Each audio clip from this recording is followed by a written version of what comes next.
Hey there, welcome to the show. My so-called fabulous. I'm Tiffany, y'all, and welcome. And, I've talked about this a little bit. I've had some fabulous people on this show, and one of my big regrets in life, I'm just going to say it again, one of my big regrets was not getting into politics. Local, state, national. I'm just like, now I feel like I'm too old. So I am so blessed to bring this fabulous man on the show today. Michael Crain is amazing. If you're in and around Fort Worth, Texas, you've certainly heard of him and talked to him, of course. He's at a lot of my local dives, of course. But he has really been a mover and shaker in his second term as city councilman at Fort Worth. So everyone, welcome to the show, Michael Crain. Thanks, Tiffany. Thanks for having me. You're so welcome. I'm so happy to see you. Usually we're at tavern or some random running event. Around each other. There's so many good events here. I mean, and you're involved and dedicate so much time. Yes. Yeah, there's so much to do. Hey, you know what I was going to tell you? Congratulations, you and your wife are now Jewel in Jewel Charity. That's right. That's right. We got in this year, and so it's a fabulous organization that supports Cook Children's, and so yes, thank you. I'm so happy to have it. To see him, we're both in Jewel, and it's Gotta just sell those raffle tickets. Oh yes, sell. Of course. Now, Michael, I just want to go with this podcast and share what local government does. But your history in getting here, you went to A&M, you have your law degree, you have your MBA, you have all the things. I'm a mess. I've done so. But running for local government, I've had people on the show. Some people have a lot of experience. You were with the Bush administration. You were in Beijing, China. You have been around the block, and I'm excited to see where you continue to go. But your second term as city councilman. Third term. Oh, yes. Third term as city councilman. Tell me what lit this fire in you to start this in the first place. Yeah. I would say that I've always been involved. I from growing up, always been involved. I was student council president in high school. I was, in law school, student bar association president. I'm not sure if it's me that forces myself into the room or other people see leadership abilities in me and sort of put me on that path. And so I always had a philosophy too that I don't necessarily agree with everything and how things are run, and I can sit outside and rally against that, or I can find a way to get to be at the table making those decisions. And so the more practical me is I want to be there making those decisions. And so, honored to serve and help however I can. And sometimes that's in an elected capacity, but sometimes it's just volunteering or being part of an organization. Sure. Yeah. How did you, once you decided to go to Washington, you were in Washington, again, was that an opportunity that was presented, or you just knock on doors and make it happen? It's a little bit of that. I mean, there's a lot of, for me, is the best thing that you can tell me is I can't do something, because I'm going to prove you wrong. Me too. I know. I mean, that is the greatest motivator for me, is like, Michael, you can't do this. And listen, my dad owned an auto salvage here. My mom was a homemaker. They were not involved really in politics at all. My mom volunteered at Cook's for a while, but my dad did all of our sport teams and coached us, but they weren't necessarily big community activists of sorts and involved. So for me, I don't know how I got this bug. I don't know what happened, other than there are things I think that we can make. I think fundamentally, government can't solve all your problems. What we can do is bring people to the table that are experts, and we can convene that to figure out what the solution is. And again, it's not always the government; it's the government facilitating that, making it happen. So that's philosophically for me, is what I find interesting about the job, and just being involved in the city piece of it. And I'll say this too, the city parts, people get very enamored about politics on a state level or a national level, but 9 out of 10 things that really upset you every day are on the city level. Does your trash get picked up? Your property taxes, all the problems that come into the office that we have. But those are the things that are local, and they are not, do your police show up when you call 911? Those types of things. So those are fun to be involved with. Those are important to be involved with. And so that's what it's interesting for me, the job, and keeps me motivated. Absolutely. You talk about motivation.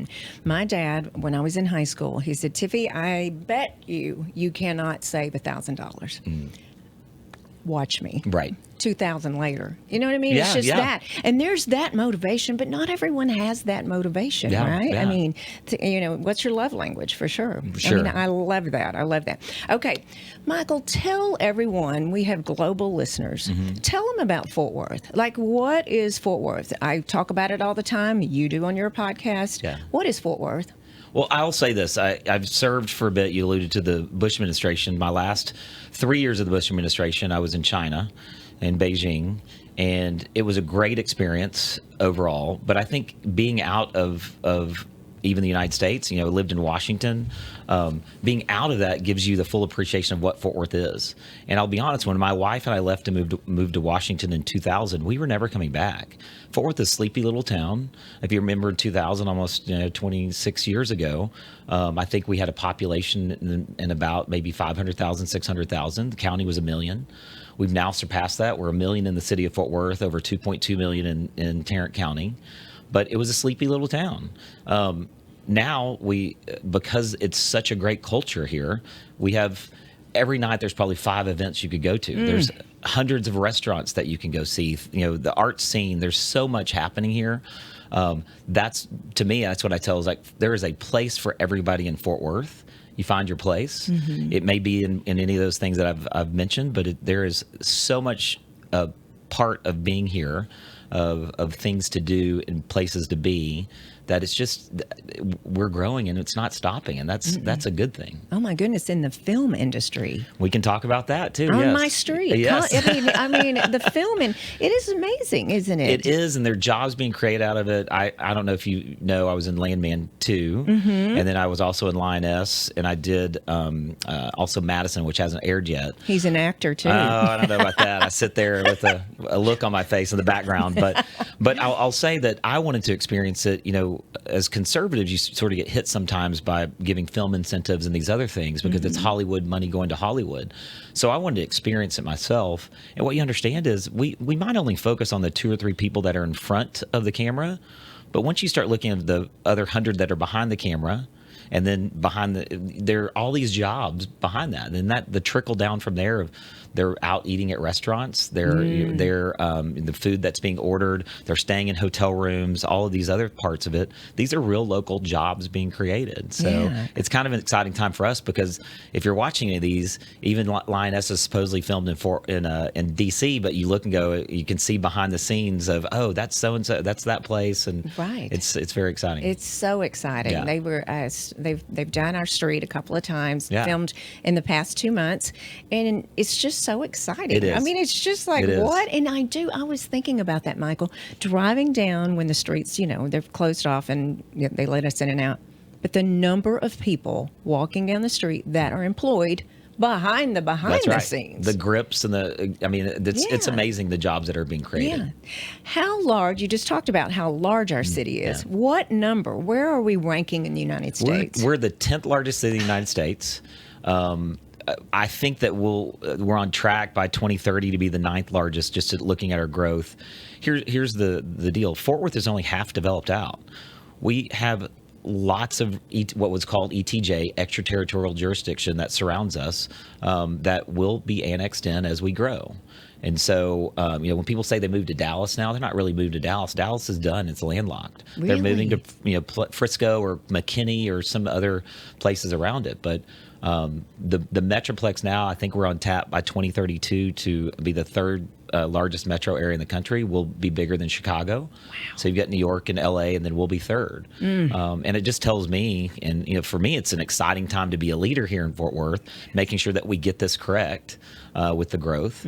And we can live you can live in a dying city or a growing city. I can tell you which one I want to live in. Oh. And so I think we've been able to do this smartly, meaning manage that growth, but also keep our culture. For sure. And it is such a beautiful city. I mean, goodness, when I was at TCU in 87, give or take, the Tandy Center. That was right. the thing to do. That's Sundance right. Square. That was it. Now we've got Clear Fork. You've got Yes. Stockyards. You've got, you have, there's East Side. There's Museum. Yes. I mean, it's just amazing. Yes. I know. So when your 3rd term, Yes. is there something you say, this is what I'm going to do this term? Or is it just all holistic? No, I will say when I set out and ran in 21, it's funny we talk about people getting enamored by other elections. I was, in my Tom Thumb off Hewland and seeing all my friends, and I was like, "Hey, I'm running. Need your support." And they're like, "Yeah, Michael, November, I got you." I was like, "No, it's a May election." And they're like, "I've never voted in a May election." It's like, "Okay, I need you to show up." And these are well-educated folks. Yes. I'll say this: I look at my core values, what's important to me, and then sort of set priorities around that. Always too with me is a thought process of I want my kids to be proud of me, of what I do. I don't want them to be embarrassed by anything I do. Don't want my wife to be embarrassed by what I do. I also am pretty Christ-centered, so I'm looking at it from perspective like that. But for me, it was, how can we make the city more efficient? How can we make sure taxpayer dollars are spent wisely with what we're doing? It's also, so that's basic city services, handling that. How are we supporting public safety? Meaning if the city's not safe, people don't want to live there. So that's been a priority. It's steadfast support of our police and fire, holding them accountable when they need to be, but making sure they have the resources that they need. And then from there, sort of the practical pieces of it. I've been champion of underrepresented area, the Las Vegas Trail area, of making sure that one of the most economically depressed parts of, if not the most economically depressed parts of my district, of making sure they have the resources they need too. So that all, and really asking the question of, is this the government's role? Or is there a private sector business, nonprofit that's doing it better? And how do we facilitate making sure that happens? Right. And protecting our neighborhoods. That's another piece of it, of people have invested in their homes. What are we doing to protect those neighborhoods? And at the same time, manage that growth. Right. And it's so, you don't really think about this. I go to the gym extremely early in the morning, and I go in through my neighborhood and see a police officer on his motorcycle in my neighborhood. Right. Several neighborhoods I pass through. And that just doesn't come in most. I mean, not a lot of cities don't have that. I've lived in multiple cities. And I would say this: you don't even need to see a police officer to know that you're safe. Yes. And I will say we're using technology and other things to monitor as part of that. And I will say that people generally feel safe, even in our downtown area, right? That if you go to major downtown metropolitan areas in the country, even here in Texas, you don't really feel safe. But I've never heard someone say, I don't feel safe. And we have lots of tools that we're using down here, at even the ambassador program, to make sure that things are taken care of and people are safe. And it shows. I mean, it obviously shows. I mean, our crime rate, right? It's exactly. While major, violent crimes going up around the country, we've done really well here. And I'll say this, even our new chief, who's a fabulous, using your my tagline. He is an amazing guy, and he is back to policing. I mean, our previous chiefs have been great. I'll say with Chief Garcia, what he's brought is this renewed vigor with our rank and file police officers, and that bleeds into how they do their work. And it really is about a real focus back on policing. And he'll say this too: he wanted the job because it is the most plum job of a police for a police chief, because he knows that the council and the residents here back them, and we'll hold them accountable if there's an issue or problem. But he knows that they are backing them 100%. In our city growing and having people from different states come in our city, I can only imagine the diversity, of course. Sure. But the different thought processes of what needs to be supported in the city. Is that right? I mean, I would say that. I mean, I'll say this: if you talk about, people have different ideas of what's a priority for them. No doubt. Even you think about it in your own household, your son might think this, your daughter thinks this, your husband thinks this, and you've got to figure out within a budget what you spend on. But I don't think anybody says, I want to go live somewhere that's not safe. I don't care what you look like, what your zip code is, that you want to live in a safe place. And so how do we facilitate that? How do we, community policing is a part of that. We have some great neighborhood police officers. They're the ones that are supposed to know the neighborhoods and the issues, et cetera. And it's sort of our first line of defense when we get a call from a constituent, what's going on, what's happening here. They have the ear to the ground. And so they kind of represent their own little districts, and that's who we call and say, "There's this is happening. What do you know about that? Or can you go address this?" And speeders in a neighborhood, I'll use them and say, "Go, can you go knock on the? We know who it is. It's maybe a kid down the street. They go knock on the door and say, "Hey, you're speeding through the neighborhood," Right. and help solve the problems like that. Like they don't want to issue tickets, and even chief will say, "You're not going to arrest your way out of crime." Right. So there are things we can do, and then also we get to the root issue of what's causing the crime. Right. I mean, that's amazing. So take us back to Washington when you were in Washington. Oh, my gosh. Exciting time, I'm sure, working for the I was Bush. a young pup back then. Were you? Yeah, Really? no, yeah. Oh, my gosh. Sure. Was that right out of college or law school? The first time I went, right out of college, went to A&M, and then, as most people do, don't know what you want to do when you get out of college. Right. So had always wanted to live in Washington and was enamored by it. And it was about the time the Republicans were taking back the House, and that wasn't the motivation. It was just sort of exciting. So I came back here. Graduated May of '94, came back here and waited tables and substitute taught to save up money to move up there. So figured it out, and Dad dropped me off at the airport and flew up there and didn't really have a job, but I went to work for Pete Guerin, the congressman from here, and then eventually American Airlines in their government affairs office. Wow. And while I was there, I had a lot of people get up there, and it's a great town. It's great to be young and single. But you sort of get lost and you turn around. It's been a decade and you've gotten to do some cool things. But I'd made a decision that I wanted to get a law degree. And so at the end of 2 years, I set a timeline for myself. I'm going to spend 2 years, but I'm going back to law school. And I came back here in what was Wesleyan at the time, went to law school, now it's A&M, Right. To get my law degree. Right. So that's how that first part of Washington happened. And then during law school, our governor started running for president, and that sounded pretty cool too. And I'd met what is now my wife at the time, and we were involved sort of locally with Mayor Barr and Congresswoman Kay Granger. And I graduated law school and didn't know what I wanted to do, and said, well, D.C. looks fun, and so let's move back up there with President Bush. And that's how that sort of road started. So you were there, you mentioned, during 9/11. I was, yeah. So tell us about our country. We agree that we came together. Yeah. I would say what was interesting, if you remember, President Bush was elected, and that was the whole, if you remember, hanging chads, and it was uncertain. It was basically the court decided in Bush v. Gore that he was president. And I will say those first 9 months was just sort of figuring out what was happening. And then 9/11 hit. And for us, you're up there. Yeah, we were up, and you had reports. I remember I was supposed to meet with some folks, and the first plane had hit, and we were sort of watching the TV, and then my wife calls me and she goes, "Did you see the plane hit?" And I was like, "Yeah. I'm figuring out. I'm trying to set a schedule for some folks." She goes, "Well, did you see the second plane hit?" I was like, "No." And I was like, "Okay." And then the world changed. It changed. I mean, it's hard to even tell our daughters about how overnight there was you were scared but resilient, and all these things that started happening at that point.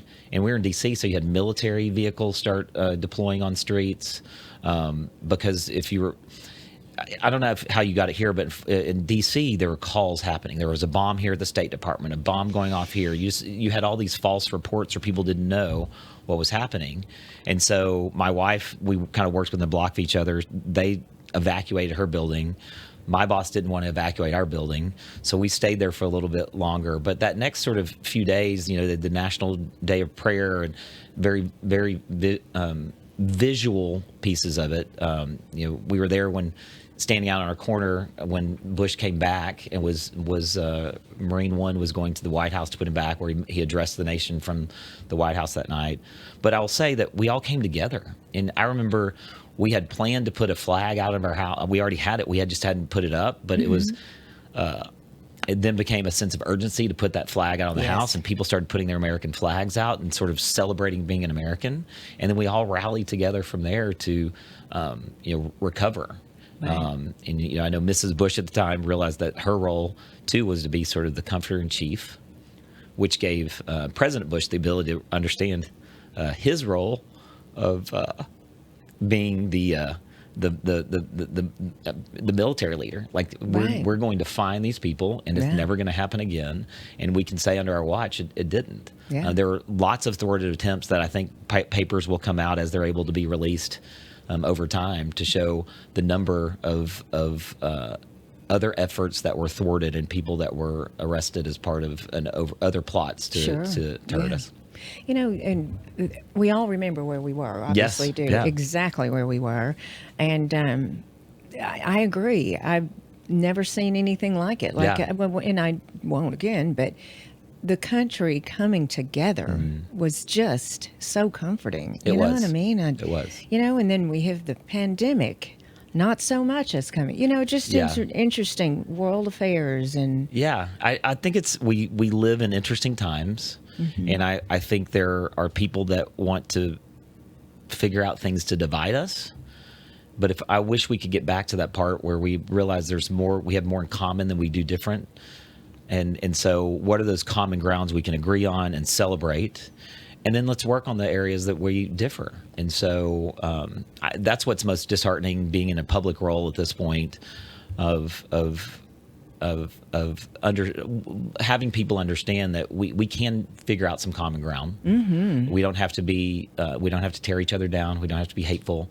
Let's find the positive. Let's celebrate that, and then figure out where we can solve the other issues. You know, I really wish we had, and I grew up with this, let's just agree to disagree. Yeah.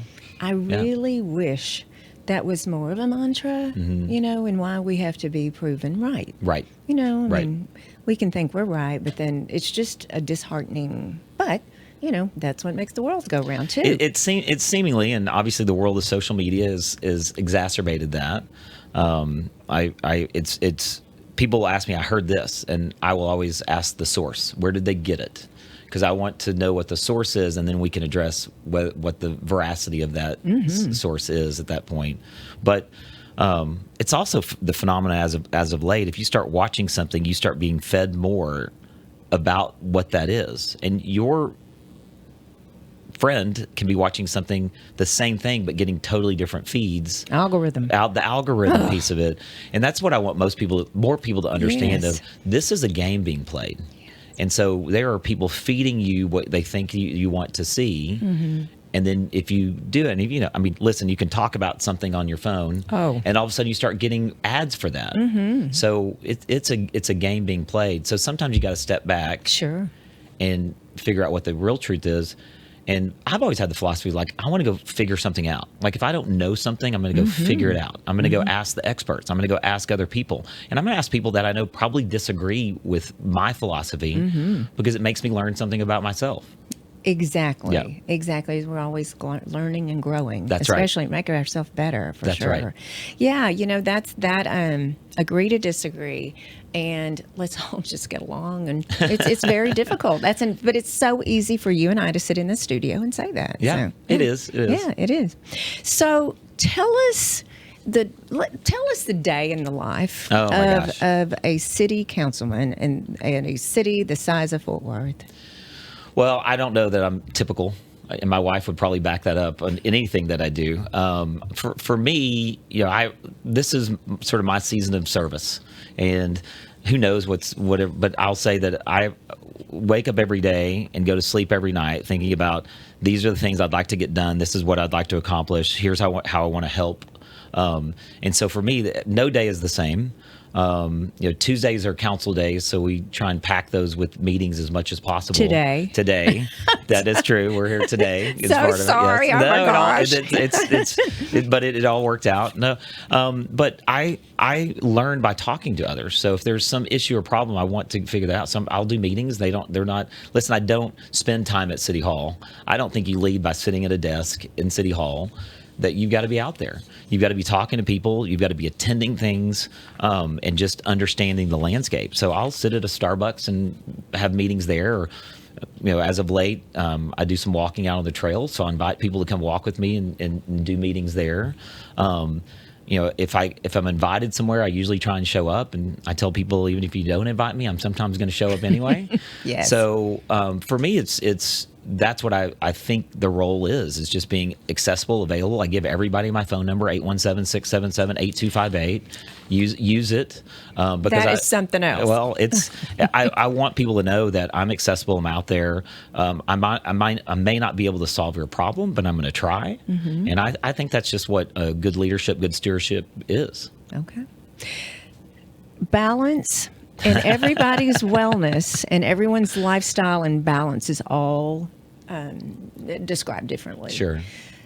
How do you keep the balance? You have Christ in your life. You have family. You have children. Yeah. And you have a career, and you serve. Yeah. How? And I saw you during the election. Yeah. All over the place. I could just see. Yeah. And yeah. Smiling a lot. Do you go home and not smile? No, listen, I don't think that I get the balance thing correct. I think that I try, and I will say that, I've missed major moments with my kids because I've felt a duty, because I've, signed up to do this. They've signed up to do it too. And that's one of the things I tell people when they're interested in running. Your family has to be 100% on board, because, you will miss those moments. What we've tried to do as much as possible is incorporate them into this ride with us. So, that's what I call this. I'm enjoying the ride as part of this. That we incorporated them. I made them go door knock with me when we were door knocking, and it was two cute little Chinese girls showing up and knocking on doors and would you vote for my dad? Right. But I also know I talked to kids of, and I'm friends with some kids. Their dads were in public service or mothers in public service. They have a kind of bond with those that understand this life that we're living. That's in a fishbowl more than it's ever been because of social media and other things. But I try and incorporate them in. We get to do some incredible things because of this role and be in places we never thought we'd be. But there's a duty and responsibility with them that goes along with that. I try and carve out time as best I can with my wife, and we've been more intentional about that. Been more intentional about carving out and going to my kids' games or the holiday party that's coming up in the classroom, those sorts of things. But I'll say the balance sometimes too is sometimes getting away when you can. Yeah. And listen, I love people, so it's funny. It's my balance is actually being around a lot of people, solving their problems, whatever that is. I understand they're coming to me because they need help, and so fortunately, I've got some great staff that sort of helps run down those issues too, because I understand that's what's happening as part of it. And so for me, I find I get energy. It tires my wife. She's more of an introvert. Really? So we've got to find that balance too. And a lot of times I was dragging her along to things, and now I have to say, I really need you here. Sure. And instead of, I need you everywhere. And so it's a big part of it. But I would say stepping back and knowing what your values are and knowing how you're helping others, I think just feeds me and helps a lot. Yeah. So what is your most proud career moment to this minute? Being on this podcast. Being on this podcast. Thanks for answering for it. This minute right here is I've made it. I've made my it. gosh, yes, you made I've it. made Thank it. goodness. I'm on the podcast. Now, there's a couple of, I'd say probably the biggest thing for me, again, this idea of loving to help people, et cetera, has been the time and energy we've spent in Las Vegas Trail Project. And so it's been a really, and this will, I think, continue on the repercussions of this long after I'm gone. But I was familiar with the area because my aunt lived there in the 80s. It was a cool place to be.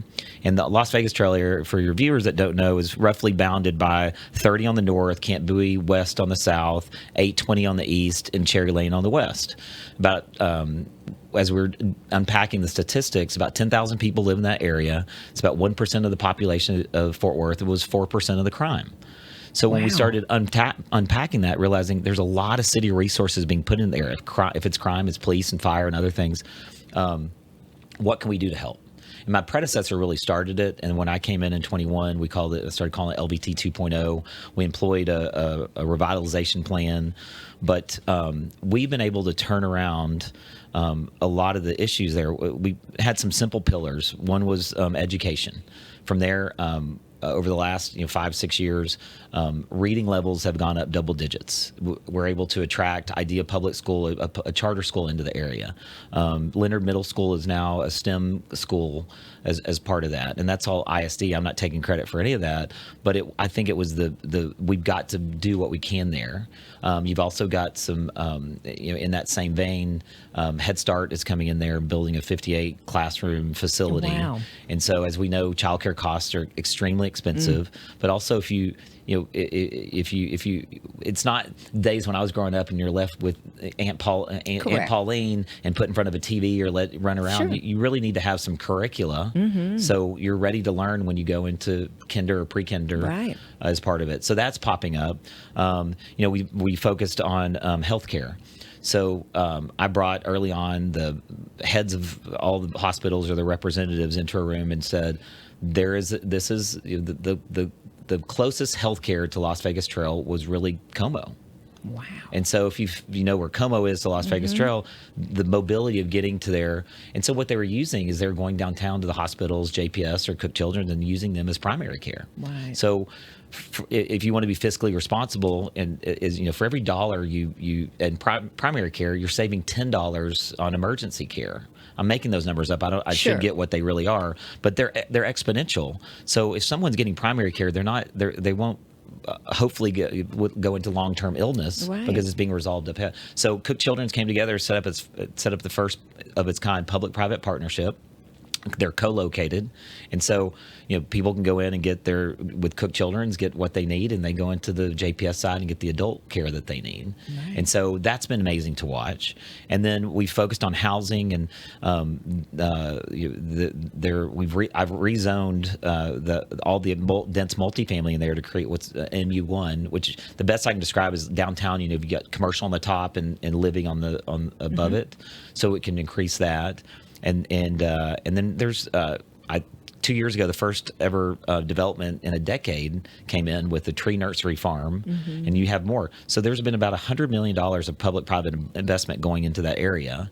That you see the lives of people starting to change, and anecdotally during COVID, when crime was going up across the country and in Fort Worth, theft and other things, as people were trying to figure out how to live, it actually went down in Las Vegas Trail area, and that's because people had access to services. They walked into LBT Rise, the Rise Community Center, and said, they couldn't pay rent. Okay, well, there's this federal program that's out there. Right. Here's how you can get help. Or they went to a church. So to me, I'm pretty proud of that. What it shows you is if you can concentrate on an area and bring resources together, not all government resources, private resources too, and say, this is important, we have to do this. People react. And then there's change as part of that. Wow. We're far from done. There's more work that has to be done. But for me, I'm pretty proud that able to sort of lead that effort and continue the effort, and really, and I'm not doing all the work. There's great nonprofits and churches, businesses that are a part of this that want to see change in the area too and help people. Right. That's amazing. Yeah. Not done. Yeah, not done. Okay, let's see. What are your goals politically and serving? I get this all the time. I bet.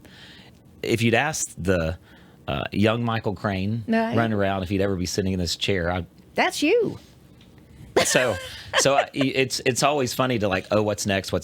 And I think there are lots of people that have lots of plans for Michael Crain. I'm enjoying serving District 3.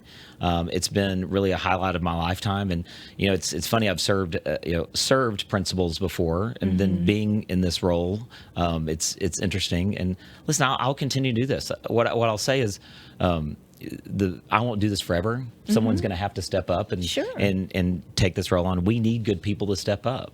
And so if there are roles that people in Fort Worth think that I should be doing and serving in some way, I'm happy to entertain that. And listen, I still got a lot of life to live in me and a lot of ideas cranking around in this head. And if I can serve in some way, I will. And then we need good people to step up too. Exactly. Yeah. Exactly. I don't know if you knew, I'm a chef by trade. No, yeah. That is my career. Yeah. It was my career. You're always a chef. No Yeah, one's yeah, taking it away from I me. did know that. Yeah. You enjoy food. You're Yes. a foodie. I'm fat and everything. No, you're not. No. Where could we catch you on a day? I'm going, golly. Not necessarily where, but what would be the flavor? The for you? flavor. There you Listen, go. it's that. I get in trouble by mentioning any one Absolutely restaurant. You probably do too, right? Did you see I just caught myself? You did, yes. The flavor. I had Thai yesterday, and it's funny because living abroad gives you a lot of exposure Wow. to lots of cultures, and so my wife, I love that we love everything, Yeah. and so when we've traveled, we've taken cooking classes so we can kind of learn local Sure. dishes. Obviously, living in China for a long period of time, Chinese is favorite, especially with our two adopted Chinese daughters, Yes. and so Chinese and is good for us. But I'm also I grew up steak and potatoes, so Yeah, I bet. I'd be Yeah. eating. So I'll eat most anything, and I've been in situations where I've had to eat some weird stuff. So deer placenta at one point in time to not offend the host. That was one where I was like, I don't know how I'm getting through this, but goodness gracious. yes, All that's right, a whole just other close story. But yes, close my eyes and people eat some crazy things out there. I bet. And Yeah. Oh, yeah. What we would consider crazy to them, it's a delicacy. Oh, so for you got sure. to Yes. put that in perspective. There you go. But Yeah. yeah, I mean, we have so many great restaurants here, That's and my also point. private chef. I mean, you're Oh. talking about we have.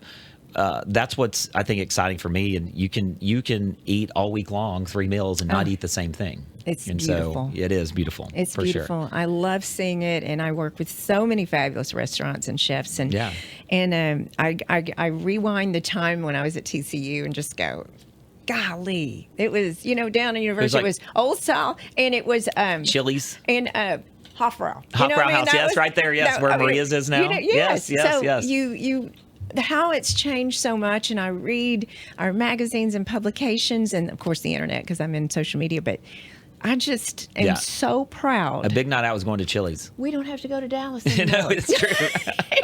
You're right. A big night out was going to chill. I'm not there. It has its place for sure. Sure. But I was like, That was that's big. a big night out for us. Or Yes. Bennigan's with a Bennigan's. menu I that worked was at Bennigan's. I was a Of server at course you Bennigan's. did. Everybody worked at Bennigan's. I just wanted the discount on the Monte Cristo. Of course, that's right. That's right.